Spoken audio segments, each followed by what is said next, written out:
Bon, ça va pas être le débrief le plus joyeux de la saison. Salut tout le monde, j'espère que vous allez bien, très content de vous retrouver pour cette nouvelle vidéo. J'aurais pu être encore plus content, mais bon.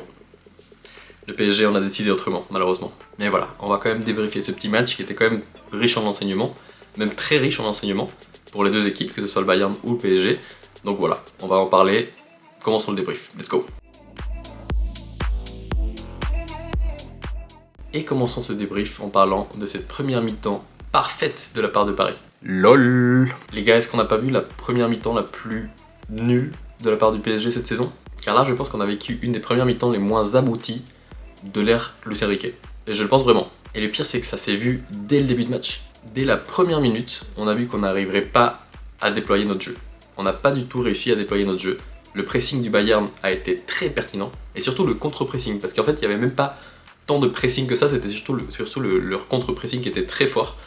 On a eu beaucoup de mal à se sortir de leur pression. Et malheureusement, dès la 4ème minute, on se prend ce but de Diaz. Et à ce moment-là, tu te dis, bon, c'est que le début du match, c'est le PSG, on est les champions d'Europe, c'est pas grave, c'est dans la tête. Mais justement, le problème, c'est que c'est dans la tête. Et je vous dis ça parce qu'ils ont très vite réussi à rentrer dans nos têtes et à nous faire peur. Et ça, il y a très peu d'équipes qui l'avaient réussi jusqu'à maintenant. Parce que chaque contre-attaque, chaque attaque même, elle était hyper ciblée et hyper précise. Chaque attaque était tout simplement une occasion de but de leur part. Et ça, ça nous a fait très peur dès le début et ça nous a bridés. Voilà. Et donc du coup l'équipe elle commence forcément à douter et se dit si à chaque perte de balle, ça peut être une grosse occasion pour eux, ça peut être un but. On l'a vu à la 4ème minute avec ce but, et on l'a vu juste après avec une grosse occasion pour le 2-0, même après avec le 2-0 et d'autres occasions qui vont suivre. C'était très dangereux de perdre une balle. C'était très dangereux. Donc du coup en fait l'équipe a plus voulu prendre de risques, ils ont eu peur de ça, et ils sont très bien rentrés dans la tête, et on s'est complètement éteint. Et je vais pas cibler que la défense, parce que oui, il va falloir qu'on parle de la défense, et notamment de Marquinhos, mais c'est toute l'équipe vraiment qui était en dessous, toute l'équipe qui avait peur. Et normalement c'est le PSG qui fait peur à l'adversaire, normalement c'est nous qui avons ce statut-là. Et là le Bayern, tout Bayern qu'il est, il s'est dit, bah non, ça marche pas avec nous. C'est nous qui faisons peur à tout le monde. C'est nous la terreur en ce moment. 15 victoires en 15 matchs. Voilà, c'est nous qu'il faut craindre. Et ils ont réussi. Parce qu'en attaque, on a eu quasiment rien en première mi-temps. Kvara, totalement inexistant. Dembélé, malheureusement, il sort sur blessure après un but qui était hors jeu, très limite, mais qui était hors jeu. Mayulu qui rentre, malheureusement, c'est un match un peu trop important pour lui, même s'il a déjà prouvé en Ligue des Champions qu'il peut être là et qu'il peut être fort. C'est quand même un match de très haut standing, et c'est compliqué de peser à cet âge-là. Et puis Barcola qui nous fait du Barcola. Des grosses percées, des très bons contrôles, mais par contre, la finition et la passe, la dernière passe, c'est jamais là. Et là, il nous faut malheureusement des tueurs. On ne les avait pas aujourd'hui. Au milieu, Vitinha n'a pas réussi à prendre les rênes du match. Quelque chose qu'il arrive plutôt bien à faire normalement et à contrôler le tempo du match. C'est lui qui dicte normalement la vitesse. Aujourd'hui, non, il a pas réussi. Il n'était pas forcément hyper bien accompagné parce qu'il n'avait pas de Neves à ses côtés. On sait que c'est quand même un point d'ancrage, pardon. Et c'est quelqu'un qui aide beaucoup pour l'équilibre du milieu. En son absence, c'était plus compliqué, il y avait moins de présence. Warren, évidemment, il fait son match, mais il est quand même limité comparé à quelqu'un comme Neves, dans son apport offensif notamment et de récupération. Donc ouais, Vitinha, il a malheureusement manqué de quelque chose aujourd'hui. Et puis en défense, Marquinhos, j'ai eu l'impression de retrouver le Marquinhos d'il y a quelques années, fébrile mentalement. Et qui, du coup, passe cette fébrilité à toute l'équipe, qui la transmet. Et ça, c'est la pire chose à faire, surtout dès le début du match. En plus, on perd Dembélé, comme je l'ai dit, sur blessure. Il rechute, techniquement. Il n'avait pas l'air hyper préoccupé. Donc je pense que c'était surtout de la précaution. Et ce que je comprends, parce que bon, c'est vrai que c'est un match de gala, mais comptablement, c'est pas trop grave si tu perds. Tu pourras te rattraper par la suite, il n'y a pas de souci. Le problème, c'est que du coup, si tu veux pas prendre de risques, pourquoi tu le fais débuter?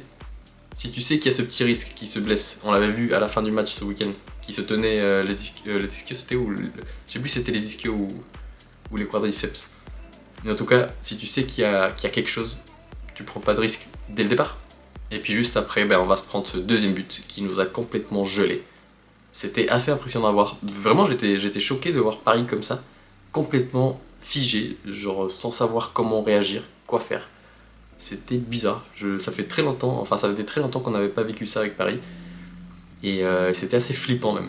Puis à la toute fin de la première mi-temps, il y a ce tacle assassin, mais vraiment assassin, de la part de Diaz. Il ne doit jamais se jeter comme ça derrière Hakimi. Il est derrière, il a perdu son duel.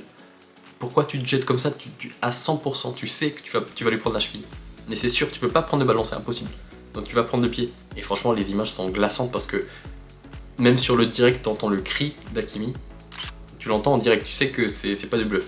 Il fait pas ça juste pour qu'il se prenne le carton rouge, il fait semblant, non, non. Tu l'entends, tu sais que c'est sérieux. Et en plus, après, tu le vois pleurer. C'était horrible à voir, j'avais super mal pour lui en vrai. Et franchement, j'aimerais me dire que c'est pas si grave que ça, mais vu l'état dans lequel il se trouvait, son état psychologique, parce que il pleurait énormément, je pense pas que c'était que de la douleur, je pense que c'était aussi de la réalisation, du fait de savoir qu'il allait manquer beaucoup de matchs, et notamment peut-être la CAN, qui doit être très importante pour lui. Je pense que c'est pas du tout bon signe. En plus, une cheville, une entorse à la cheville, si c'est moyennement grave, c'est à peu près de 4 à 6 semaines. Si c'est plus grave, ça peut être jusqu'à 3 mois. Donc on pourrait potentiellement perdre Hakimi jusqu'au mois de février. Donc voilà, on lui envoie beaucoup de force à Hakimi. J'espère que ce sera pas si grave que ça, on croise les doigts. Mais voilà, pour revenir au match, évidemment que c'est carton rouge, évidemment, tous les jours. Donc voilà, on part à la mi-temps, 2-0. On aurait pu partir à 4-0, hein, honnêtement, enfin 0-4 du coup. Parce qu'ils ont eu tellement d'occasions, on s'est fait laminer dans le jeu. On s'est fait broyer, on s'est fait rouler dessus. Et vraiment, le 4-0 ne m'aurait pas choqué. Et malheureusement, en deuxième mi-temps, ce qu'on a vu, c'était pas beaucoup mieux. Enfin, si, c'était quand même mieux dans l'ensemble, mais c'était pas assez bien.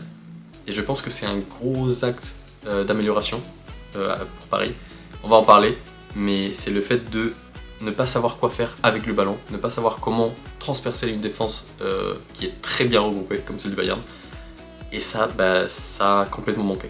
Car oui, on avait le ballon, évidemment, carton rouge oblige, et même comme ça, on était inoffensif. On avait vraiment du mal à se créer des vraies occasions dangereuses. Et c'est quelque chose, évidemment, qu'il faut travailler, parce que on n'est pas du tout à l'abri de se retrouver dans une situation similaire en phase finale de Ligue des Champions, que ce soit dès les 8ème, ça peut être dès les 8ème honnêtement, dos au mur comme ça, à 20-30 minutes de la fin. Et si tu sais pas comment gérer ces moments-là, ces situations, parce que t'es pas trop habitué à les gérer, il faut les travailler. Mais il faut quand même essayer de les travailler d'une certaine façon, d'une manière, il faut trouver quelque chose. Parce que là, c'était assez criant. Ça m'a rappelé un petit peu l'équipe de France contre l'Espagne en demi-finale de l'Euro. C'était un petit peu le même truc. Bon, l'équipe de France était encore pire parce que l'équipe de France avait même pas le ballon. Genre, ils pouvaient même pas essayer. Là, on avait quand même le ballon, mais c'est juste que on était totalement inoffensif. Donc j'ai trouvé qu'on manquait beaucoup de vitesse d'exécution. On était beaucoup trop prévisible, on savait déjà ce qu'on allait faire. Enfin, ils savaient déjà ce qu'on allait faire. Et ça, c'est la pire chose à faire quand tu essayes d'attaquer. Il faut surtout surprendre. Et là, on n'avait pas d'idée. On manquait clairement d'idées, de vitesse d'exécution. Car oui, on n'arrivait pas à se créer des espaces, on n'arrivait pas à bouger le bloc. Et c'est dans ces moments-là où, par exemple, un Doué peut te faire une grosse différence. Un peu à l'opposé de ce que peut faire Barcola. Barcola, c'est plus quand les défenses sont hautes qui peut t'aider. Là, c'était à ce moment-là beaucoup plus compliqué pour lui. Je pense que c'était une bonne chose de le sortir et de mettre Ramos parce qu'on commençait à faire beaucoup plus de centres. Donc Ramos, à ce moment-là, oui, il va être beaucoup plus important et intéressant. Mais oui, Barcola, du coup, à ce moment-là, il te sert plus à rien. Et du coup, comme je viens de le dire, on s'est mis à faire quasiment que des centres jusqu'à la fin du match. Pendant 20-30 minutes, c'était quasiment que des centres. Allez, à la suite, comme ça. Et ça montre évidemment une grosse faiblesse de notre part dans la création de jeu et de dangerosité. On n'avait pas beaucoup d'idées, donc c'était centre sur centre. On met Ramos, on met tout le monde, on met Neves, on met tout le monde dans la boîte et on essaye de voir si quelqu'un arrive à la prendre de la tête. Dans ce jeu-là, Lee a été très fort. Et d'ailleurs, s'il faut souligner l'entrée de quelqu'un, c'est évidemment Lee et Neves, évidemment, les deux. Mais Lee a fait beaucoup de bien dans ce style de jeu-là, on va dire. Ses centres étaient toujours très pertinents, contrairement à ceux de Kvara, malheureusement qui fait un match catastrophique. Et tous ses centres, à chaque fois qu'il arrivait à percer, c'était déjà pas très souvent, mais quand il perçait, ses centres étaient même pas deuxième poteau, c'était vraiment cinquième poteau. Donc voilà, les deux seuls tops, on va dire, que je peux mettre aujourd'hui dans l'équipe du PSG, c'est Neves et Lee.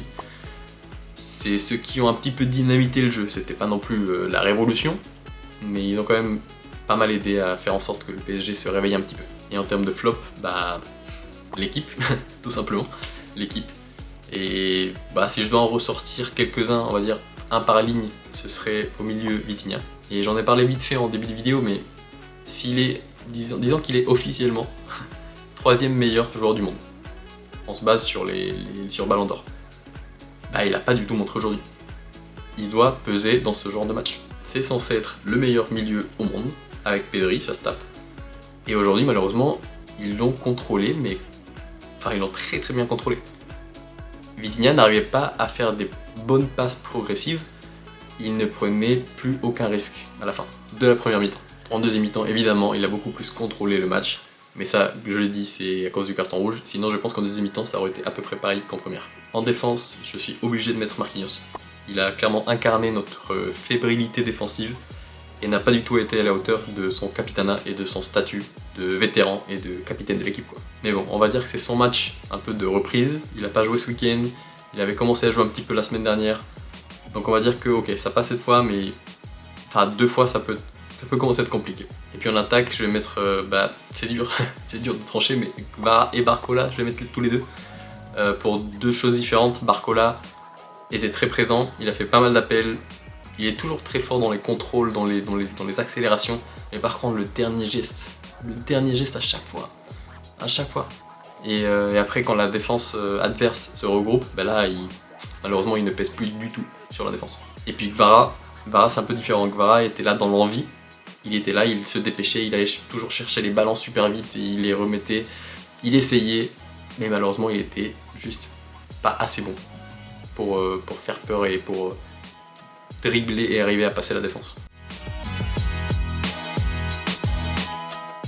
Bon, parlons des enseignements de ce match, parce qu'il y en a quand même beaucoup. J'ai rarement vu une équipe nous rouler dessus comme ça depuis 2 ans, je pense, honnêtement. Et franchement, c'était à la fois mental, comme je l'ai dit, ils sont rentrés dans la tête, ils nous ont fait peur. Et en plus, c'était aussi dans le jeu. C'était pas que mental, c'était mental et dans le jeu. Dans les 2 compartiments importants du jeu, ils nous ont broyés. Et je l'ai dit au début de la vidéo aussi, mais c'est pas un match hyper important comptablement. Je l'ai dit, tu vas te rattraper. T'as passé tes 2 matchs les plus compliqués, Barça, Bayern. Normalement, la suite, ça devrait être un peu plus facile, même si on n'a pas un calendrier facile, on le sait, et le Bayern non plus d'ailleurs. Mais c'était surtout un match pour te mettre en confiance, pour continuer à asseoir ta domination européenne sur le monde, même pas sur l'Europe, sur le monde. Et malheureusement, cette confiance-là que tu pouvais engranger aujourd'hui, tu l'as complètement perdue.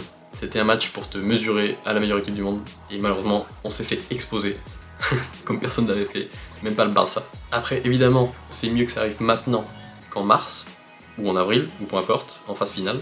C'est mieux que ça arrive maintenant, mais par contre, on peut aussi dire que c'est mieux que ça n'arrive pas du tout, ou que ça n'ait pas besoin d'arriver. Mais bon, c'est comme ça. Et je pense qu'autre chose qu'on a appris dans ce match, c'est de surtout pas prendre la grosse tête, et pas avoir trop confiance. C'est bien d'avoir confiance en ses capacités, évidemment, très très important, mais faut pas avoir trop confiance. Je pense qu'en dehors du terrain, on est une équipe très humble, on le montre souvent en interview, on veut pas dire qu'on est la meilleure équipe du monde, on veut pas dire qu'on est les meilleurs, et qu'on est meilleur que l'adversaire, on respecte toujours l'adversaire, mais par contre, faut aussi le montrer sur le terrain. Sur le terrain, faut aussi montrer qu'on respecte l'adversaire, et qu'on on les prend pas de haut. Et c'est un peu ce que j'ai senti en ce début de match, surtout les premières minutes, je me suis dit, oh là, j'ai l'impression que là, le PSG se dit, on est les meilleures équipes on est la meilleure équipe, ils vont pas oser nous attaquer, ils vont nous respecter. Ben non, c'est le Bayern en face quand même, c'est le Bayern, c'est pas n'importe qui. Eux, ils s'en foutent de respecter qui que ce soit. PSG, champion, peu importe, ils s'en foutent, ils sont là pour t'abattre.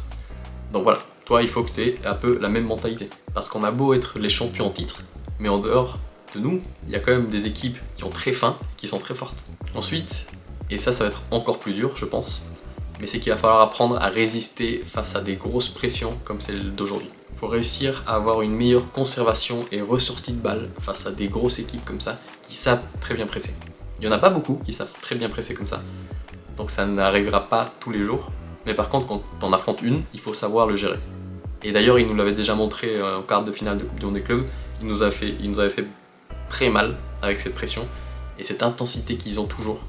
C'est assez caractéristique du Bayern de l'avoir, et franchement c'est bien qu'il est parce qu'ils font très mal à chaque fois. Car oui, là on avait encore une fois cette équipe hyper intense, hyper physique, hyper pressante on va dire, et oppressante aussi. Et voilà quoi, on nous a exposé. On n'était pas habitué à avoir des pressions comme ça. Malheureusement, et c'est pour ça que je dis que ça va être difficile à gérer, c'est qu'en Ligue 1, on sera jamais exposé à ça. Donc malheureusement, il faut apprendre de ça en Ligue des Champions, un peu comme on l'a fait aujourd'hui. Et puis voilà quoi. Et puis, dernier enseignement, c'est que le Bayern est trop fort. Tout simplement. Cette équipe est trop forte. Qu'est-ce que tu veux faire? Faudra évidemment les surveiller de très très près.